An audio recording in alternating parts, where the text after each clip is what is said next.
we just finished up the lesson 8.5, and on lesson 8.5 we talked about how to factor something with just x squared plus bx plus c, right?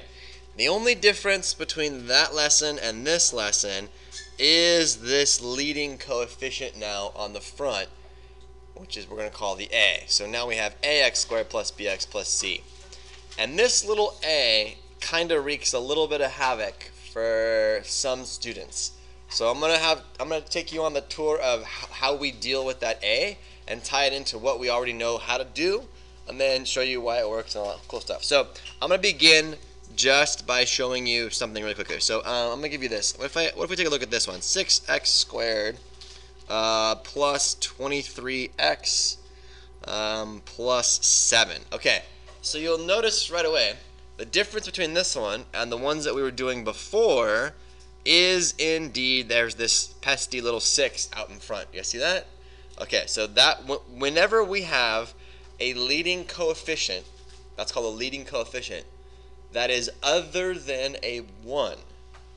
So in this case, the leading coefficient is a 6.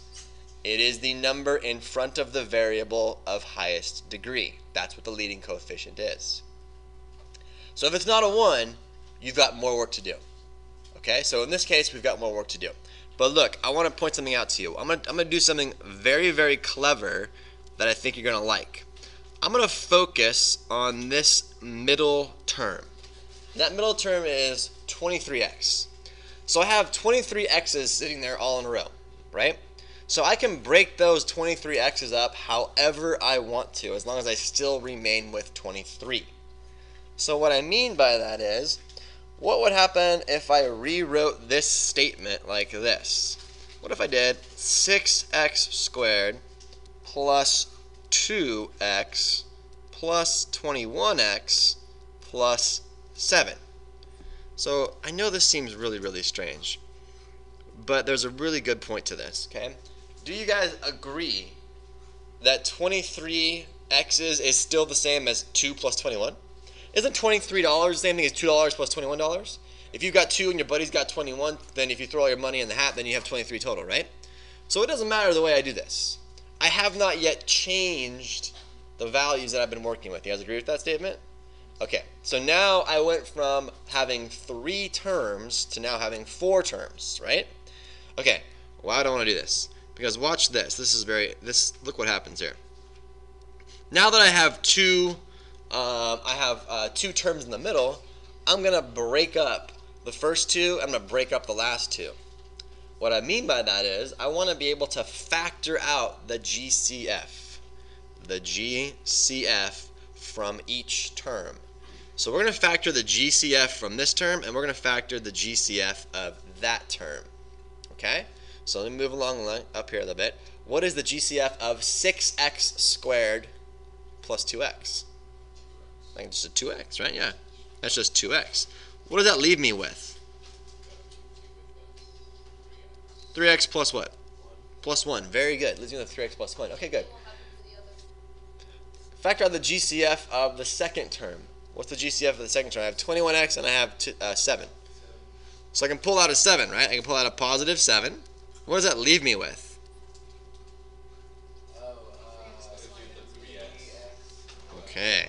You know what? We are in really good shape because all of the sudden, the binomial that I have left over with are the same. Once I factor out the GCF of the 2 leading terms, right, of the 6x squared and the 2x and the 21x plus the 7, I'm left with a binomial that's the same thing. Now, here's a cool little trick. You can actually factor the line that we're looking at right now.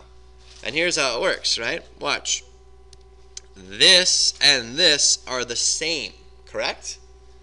It's the same thing. So I could pull it out, and I could have 3x plus 1, and I could multiply that with every piece that I have left over, 2x plus 7.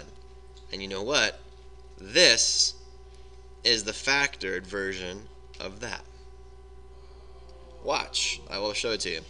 Here's 3x plus 1, and I'm going to do 2x plus 7. How do you know to do That's a great question. I'm going to teach that to you. Let's just make sure that we did this right. So this is 6x squared. This is 2x's. This is 21x's. And this is 7. Oh my gosh, there it is. 6x squared plus 23x plus 7. So this is called splitting the middle term. Okay? This idea is called splitting the middle term. Splitting the middle term. Little SMT. Split the middle term. Alright? And what do I mean by that? The middle term? Well, this is the middle term. The 23x. That's the middle term. Jay asked a very good question. Well, how'd you know to make it 21 and 2? Why didn't you make it 3 and 20? Why didn't you make it some other combination of 21, right? That's a really good point. I'm going to show you how to do that part right now. Oh, I think I see it. Alright, I'm going to start this off with an easy example. One like this, you probably wouldn't have to split the middle term, but if you do this procedure enough, you eventually become really, really good at factoring quadratic trinomials, okay? Here is the way that I teach the splitting of the middle term, alright? I take my first coefficient, which is what number?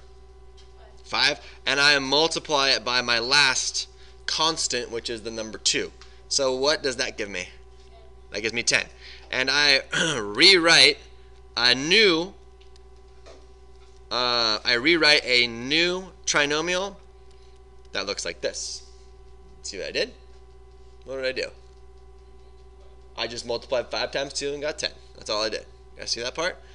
And then I dropped off the 5. You guys with me on that part? Okay, cool. Now, does that one look familiar? What's so nice about that one? There's no number in front of it. Well, what do we know? How do we solve those? We know what to do with those, don't we? So give it to me. What's it going to be? 2 numbers that multiply to 10? Add to, can we do it? 10 and 1. 10 and 1. Good. I have a 10 and a 1. You know what that does? That tells me how to split up that. 10 and 1. Yep. That tells me how to do that. So now I know exactly what 2 numbers to use to split the middle term. So I'm going to rewrite this as 5x squared plus, I'm going to go 10x plus 1x plus 2. Okay?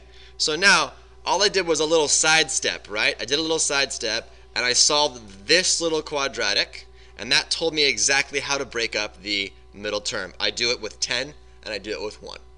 Alright? So now check out what you have. Group the first 2, group the second 2. You with me? Because now I have 4 terms.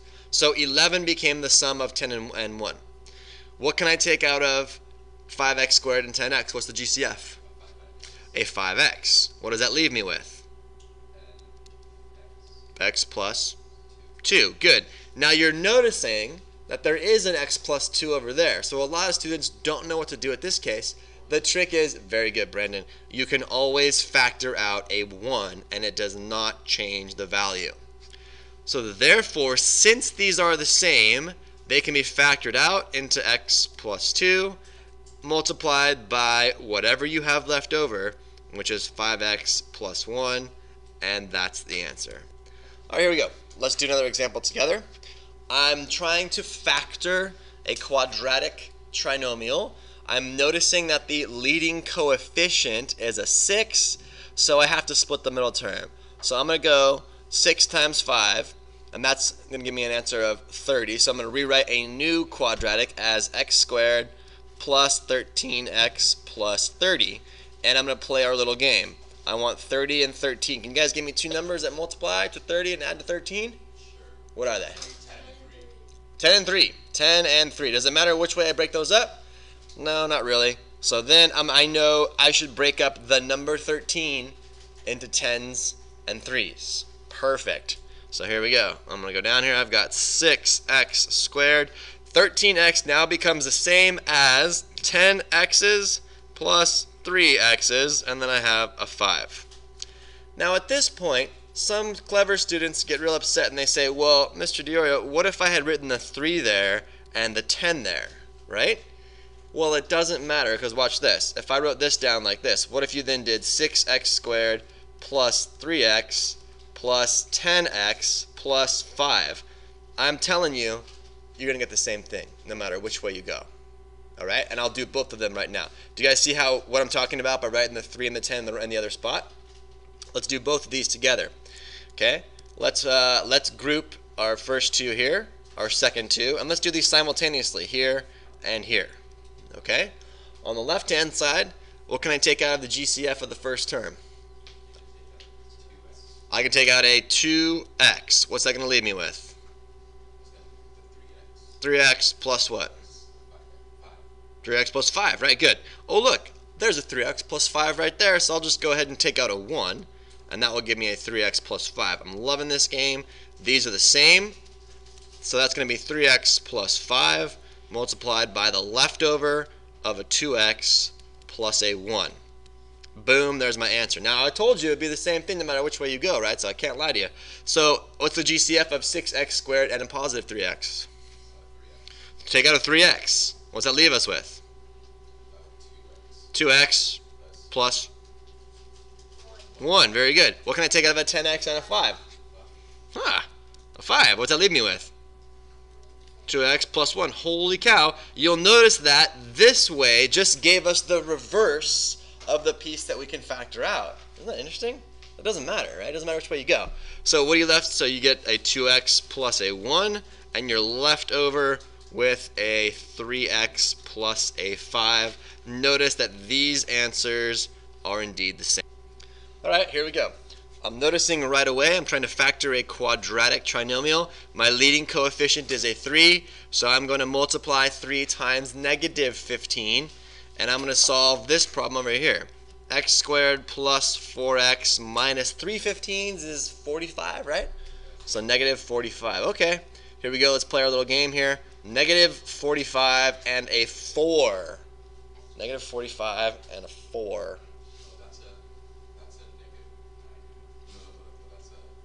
How about 9 and 5, right? 9 and 5 will work. How do I make the signs work now? I want the 5 to be the negative one. Okay, good. So 9 and 5 tells me how to break up my 4x, right? This one is a little bit more tricky because most people just say break up a 4 as a 3 and a 1 or a 2 and a 2, but no, there's an infinite amount of ways to make the number 4. How about 9 minus 5, right? So let's do that. So now I'm going to break this up as, here we go, I'm going to get 3x squared plus, now I told you before, it doesn't matter which way you write it, so I'm just going to go ahead and write it the way I have it, right? So I'm going to do 9x plus 5x minus 15. You guys follow? Yes. Talk to me. Good. So I'm going to group my first two. I'm going to group my second two. I'm going to apply the GCF from the first part. The GCF was going to be what? 3x. Good. What's that leave me with?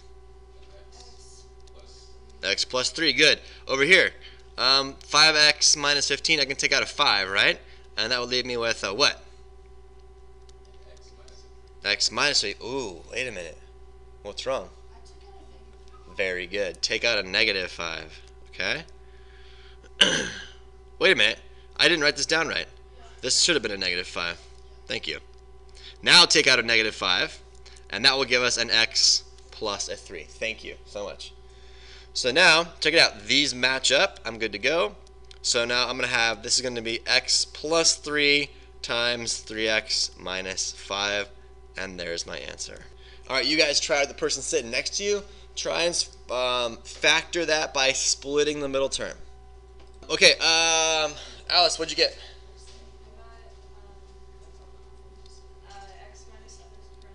X minus 7. And then times 2x plus 1. Very good. That's the correct answer. Okay, another one for you guys to try. Okay, try this one. 8x squared plus 22x plus 15. Might need your calculator for this one.